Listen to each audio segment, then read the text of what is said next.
لبيك اللهم لبيك لبيك لا شريك لك لبيك إن الحمد والنعمة لك والملك لا شريك لك.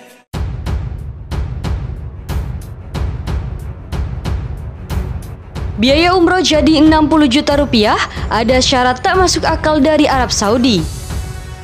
Kementerian Agama menyoroti sejumlah kebijakan Arab Saudi mengenai pembukaan umroh mulai tanggal 9 Agustus 2021 lalu yang disebut Asosiasi Umroh dan Haji sebagai kurang masuk akal.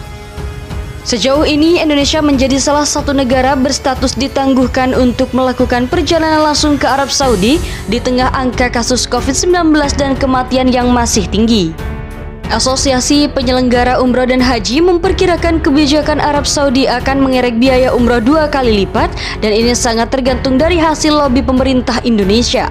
Dalam keterangan lain yang diterima Kementerian Agama, ketentuan calon jemaah umroh 9 negara yaitu India, Pakistan, Mesir, Turki, Argentina, Brazil, Afrika Selatan, Libanon termasuk Indonesia harus menjalani karantina 14 hari di negara ketiga sebelum tiba di Arab Saudi. Selain itu, Arab Saudi hanya menerima jemaah yang sudah mendapatkan vaksin Pfizer, Moderna, AstraZeneca, dan Johnson. Bagi jemaah yang sudah memperoleh vaksin dari Cina, diwajibkan mendapatkan suntikan booster dari 1 dosis Pfizer, Moderna, AstraZeneca, atau Johnson. Vaksin Sinovac yang paling dominan yang didapati di masyarakat Indonesia. Berdasarkan kebijakan umroh itu, pihak Kementerian Agama menyambangi Duta Besar Arab Saudi di Jakarta, seperti dilaporkan Direktur Bina Umroh dan Haji Khusus, Direktur Jenderal Penyelenggaraan Haji dan Umroh Nur Arifin. Kami bisa bertemu dengan Pak Kedubes menyampaikan hal ini, bahwa kondisi kita masih terkena suspend. Maka mohon agar bisa diakhiri suspend, kata Nur Arifin Senin 9 Agustus 2021. Indonesia masuk dalam daftar negara yang berstatus suspend atau penangguhan dari pemerintah Arab Saudi sejak Februari 2021 lalu. Dengan demikian, Arab Saudi menutup penerbangan langsung dari Indonesia ke negaranya. Menurut Arifin, respon dari pihak Kedutaan Besar Arab Saudi di Indonesia, status penangguhan itu sangat berkaitan dengan kondisi perkembangan COVID di Indonesia. Lalu, mengenai syarat vaksin, kami menyampaikan bahwa saat ini WHO sudah menyatakan bahwa vaksin Sinovac dan Sinopharm diakui. Kalau diakui WHO, tentunya pemerintah Arab Saudi juga mengakui. Untuk itu, Kemenak mendorong pihak Arab Saudi mengakui vaksin asal Cina dengan melanjutkan disiarkan dalam berita resmi supaya dipedomani bersama. Terkait dengan waktu karantina hingga 14 hari, disebut Nur Arifin sebagai kurang masuk akal. Umrah 1 minggu, tapi karantina 14 hari. Nanti sampai sana dikarantina lagi. Nanti sepulang ke Indonesia dikarantina lagi 8 hari, jadi lebih banyak dikarantinanya. Kementerian Agama melaporkan total calon jemaah umroh Indonesia yang tertunda keberangkatannya per Februari 2020 mencapai 59.757 orang. Sementara itu, jumlah calon jemaah yang sudah membayar uang muka sebanyak 41.516 orang dan jemaah yang telah mengantongi tiket dan visa sebanyak 18.752 orang. Bendahara Umum Asosiasi Muslim Penyelenggara Haji dan Umroh Republik Indonesia atau Ampuri, Tauhid Hamdi memperkirakan biaya umroh kemungkinan akan sangat mahal dalam tanda kutip dengan skema dari pemerintah Arab Saudi. Hal ini berdasarkan ketentuan lamanya karantina, tes PCR, dan vaksin tambahan yang dibebankan kepada calon jemaah umroh.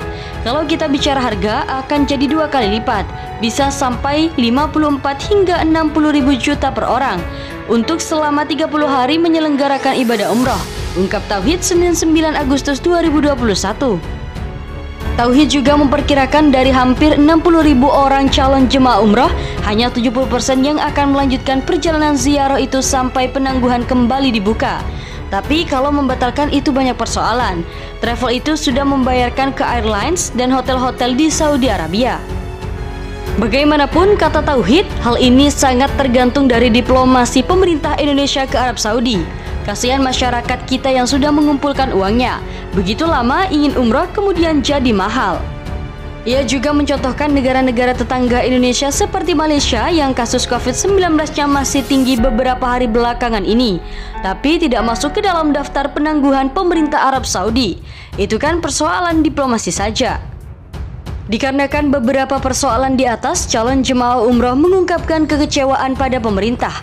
Lip Robiah umur 42 tahun sudah mendaftar keberangkatan umroh sejak Januari 2020. Ia gagal berangkat pada Maret 2020 karena saat itu status pandemi dunia ditetapkan. Waktu ditawarin itu diminta tambah uang 6 juta rupiah untuk macam-macam, kata Lip 9 Agustus 2021. Guru TK mengatakan tiket umroh ini merupakan hadiah dari kantornya, sehingga untuk memenuhi syarat yang ditentukan dengan penambahan waktu karantina yang berdampak pada penambahan biaya, itu pasti keberatan. Dalam tanda kutip, mungkin buat orang-orang yang rezekinya biasa saja, ibadah umroh itu istilahnya dambaan setiap kaum muslim. Kalau buat saya keberatan, saya nggak punya juga uangnya untuk nambahinnya. Peneliti umroh dan haji dari UIN Syarif Hidayatullah, Ahmad Fauzan mengatakan selama ini pemerintah kerap mengikuti kebijakan-kebijakan dari Arab Saudi. Jadi sebenarnya dari masa lalu, pemerintah kita selalu mengikuti kebijakan yang ada di Arab Saudi. Mengenal berhasil atau tidak, ini sangat tergantung pada usaha pemerintah untuk meyakinkan pihak Arab Saudi. Selain itu, kata Fauzan, jika diplomasi ini tak mencapai titik temu, maka pemerintah perlu memikirkan cara untuk menekan pengeluaran calon jemaah umroh. Coba dicari di mana sumber yang tidak terlalu digunakan, seperti pendidikan yang saat ini sedang online, itu bisa dijadikan biaya tambahan bagi para jemaah.